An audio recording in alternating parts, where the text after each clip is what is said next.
When people say, time heals all wounds, I think they've never watched cancer eat someone alive.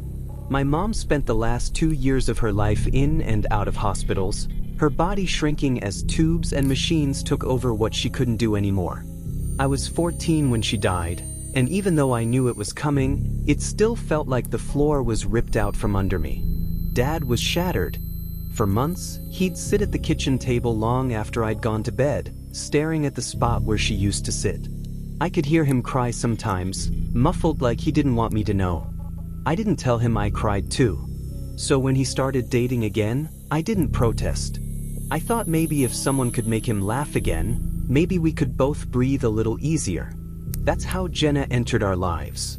At first, she was fine, sweet even.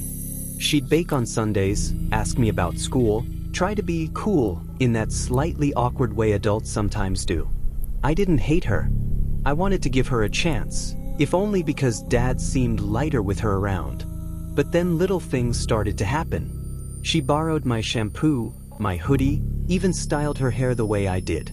She'd grin and say, "You're such a trendsetter. I just love your style." Except it wasn't just style.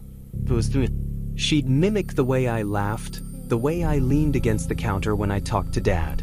Once, I caught her repeating something I'd said word for word, same tone, same smile, like she was rehearsing it. At first, I told myself I was overreacting. People pick up on habits when they live together. But when she sat down in my chair at dinner and called Dad by the exact pet name my mom used to use, something I'd only ever said once in passing, I felt something twist inside me. It wasn't admiration. It wasn't bonding. It was replacement. Dad didn't notice.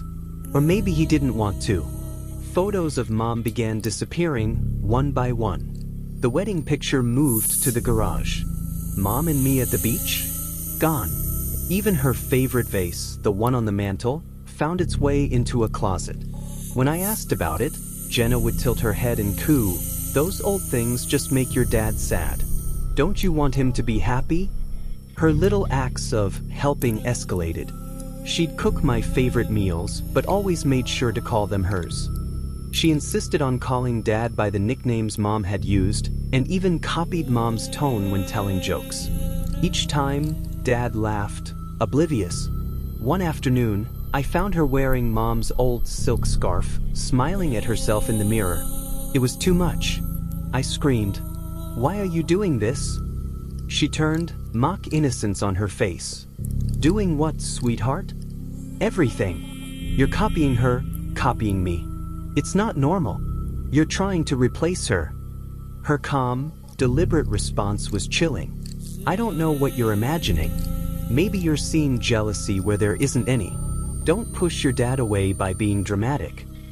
Dad's oblivion hit me like a wall. He hummed in the kitchen, completely blind. It kept getting worse. By my birthday, she had claimed Mom's old seat at the table.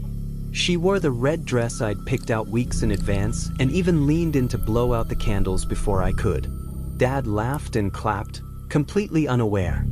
I ran upstairs crying. Dad followed. "Why are you ruining this? She's just trying to make it special. She's replacing me. She wants to erase Mom and me." I yelled. For the first time, he didn't dismiss me. He saw me. He paused, silent, letting the truth sink in. The next day, Dad started noticing the little things. The missing photos, the copied clothes, the way she smiled in the mirror with Mom's scarf. He confronted Jenna. She tried to spin it, crying, accusing me of exaggeration, but Dad didn't waver. That night, I watched from my room as she packed her suitcase. She left, slamming the door behind her, but it felt like a weight had been lifted from the house.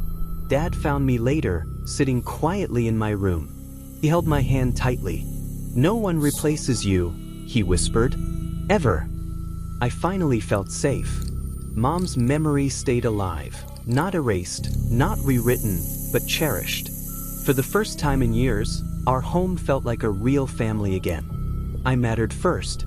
We were family again.